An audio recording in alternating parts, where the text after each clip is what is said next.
Hey guys, well I finally managed to find some time to do a bit more on the Grundig cab.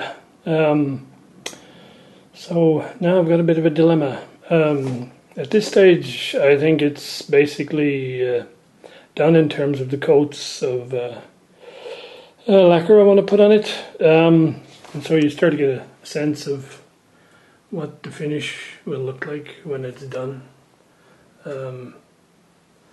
And so it's not bad. It's not bad. It's not properly rubbed out yet because I'm supposed to wait a couple of weeks after you put the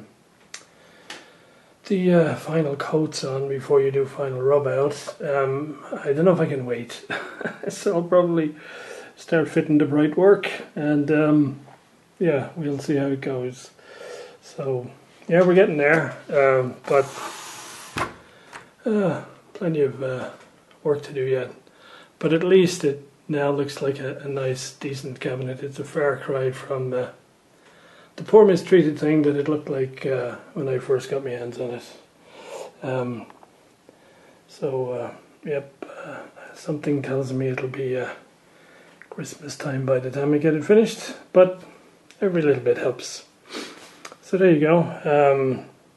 I will either start putting it all back together, or I'll be a good boy and I'll wait a couple of weeks before I give it a final rub out, because it's not really done to a professional finish yet.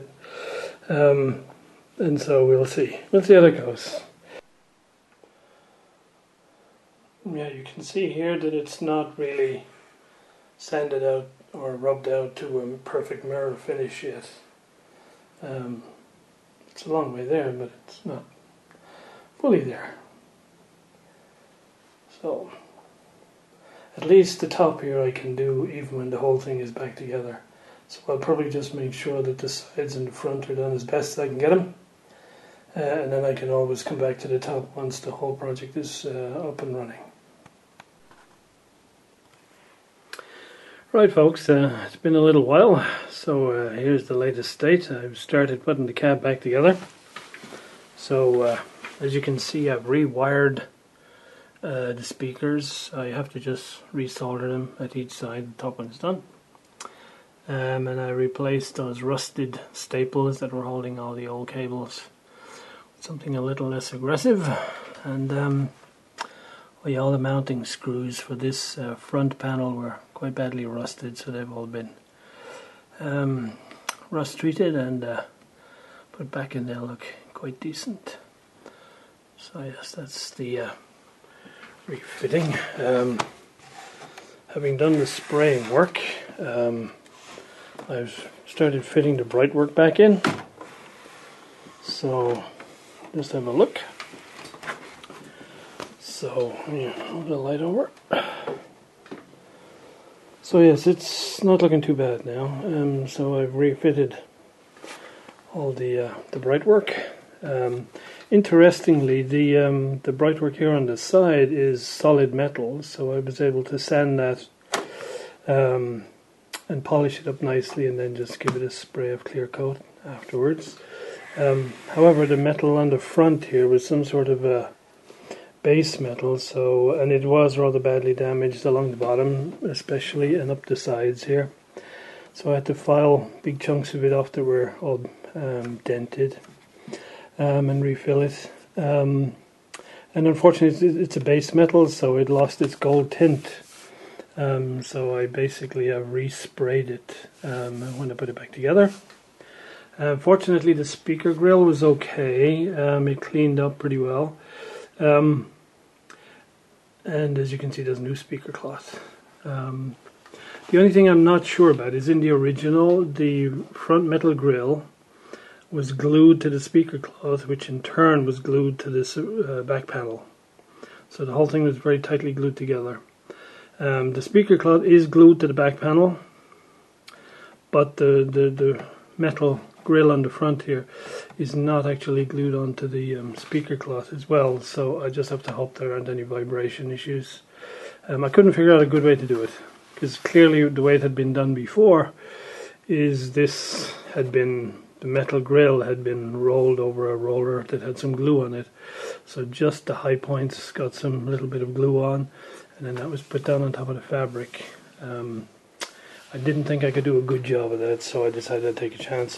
The same applies on the side panels. As you can see, there was some rather big dents in it, and they're a lot better now than they were before. And so yeah, we'll see when we're done what it sounds like. So next is to rewire those, just resolder those two side speakers, and then get back to the chassis and start finishing off the bits of that. So this is where I left off with the chassis. So I guess at this point I need to fit the there's a couple of little protective pads that need to go on both sides and down along these rails here to protect the glass dial. Then I need to refit the nylon cords and the station cursors, which will show through the glass dial. I cleaned up one of the knobs here, which came up reasonably okay actually. And so I need to clean up the ones on the other side.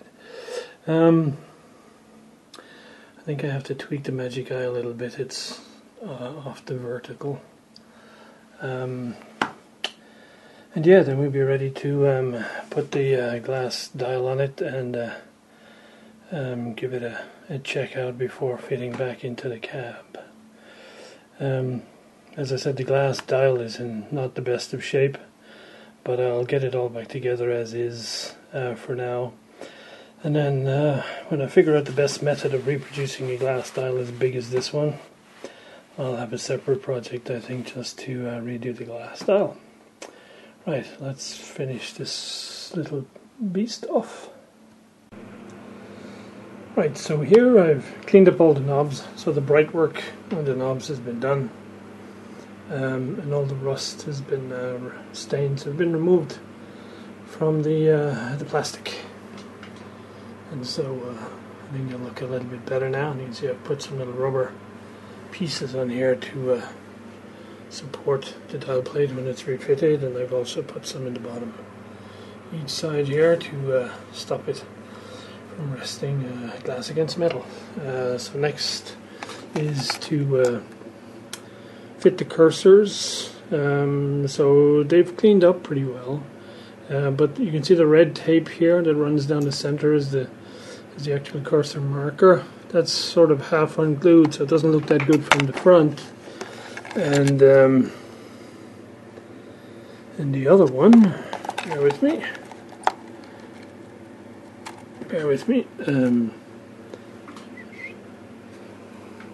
The other one doesn't have the little red stripe in it at all, so that's gone. So we'll have to come up with something to do that. So more work to do. We're getting there.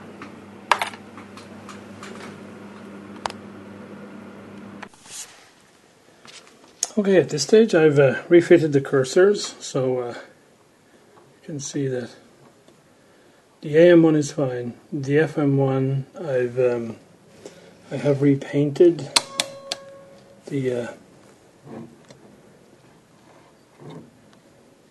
I've repainted the cursor, but the clutch is definitely slipping, and I suspect kind of badly, so that's probably going to need work.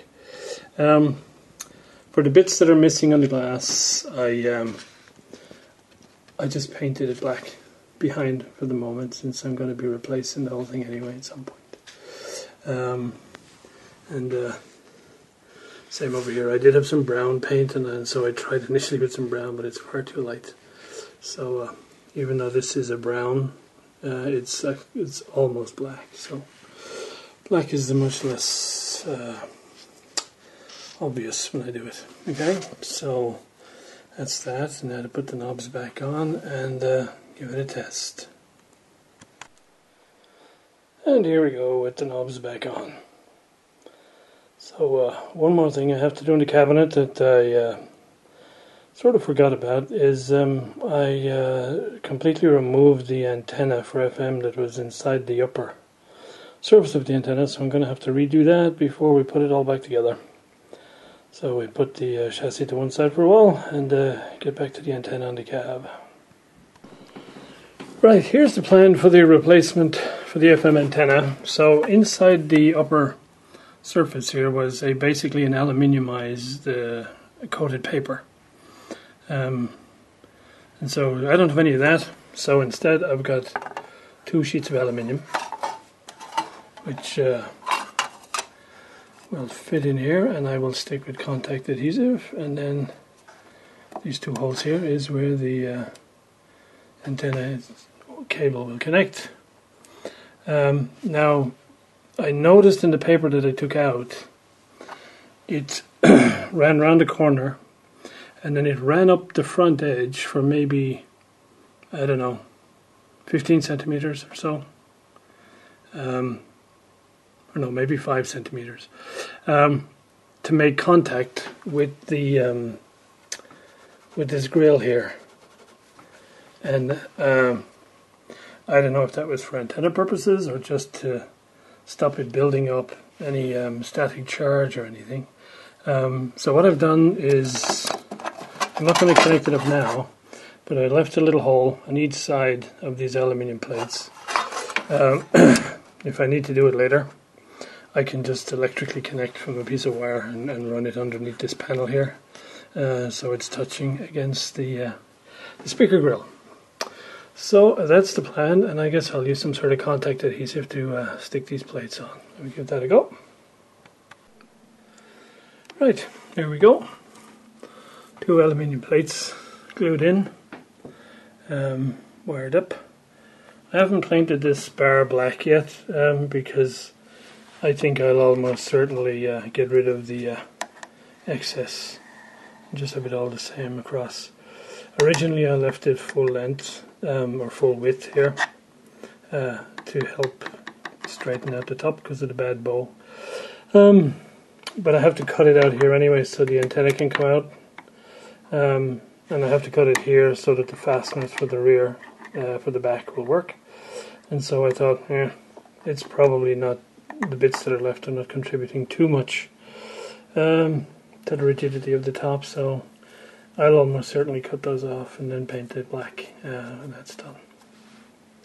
Right, we'll see pretty soon if this setup works. Right, here it is put back together sort of for a first listening test, but I suspect one of my very initial fears might turn out to be the case. I have a serious concern that the main speaker might actually be blown. Because it's not rattling as badly as it was when I first did it, but and for classical it's not too bad.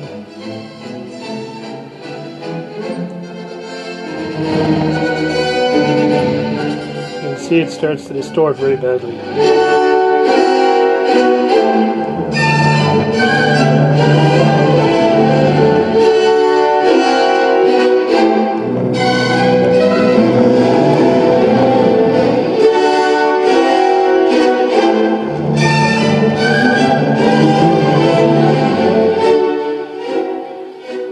If I go on some sort of a pop station, it will be much worse because of the strong bass in most modern music.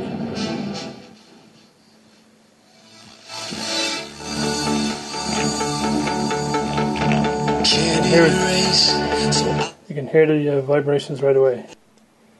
As a last minute task, I decided I'd replace the audio output tube and our valve, and what a difference.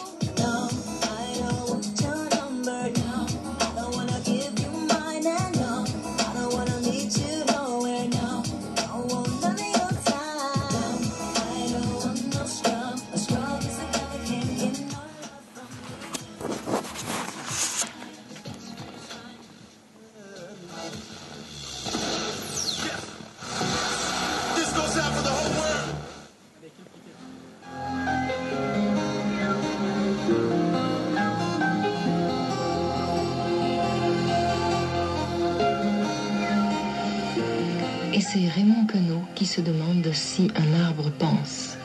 L'arbre qui pense, les pieds dans sa grille, à quoi pense-t-il?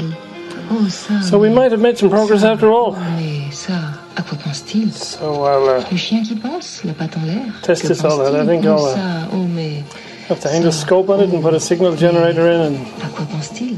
see if a sine wave in comes out as a sine wave Au and lit de see how we get on. Yes.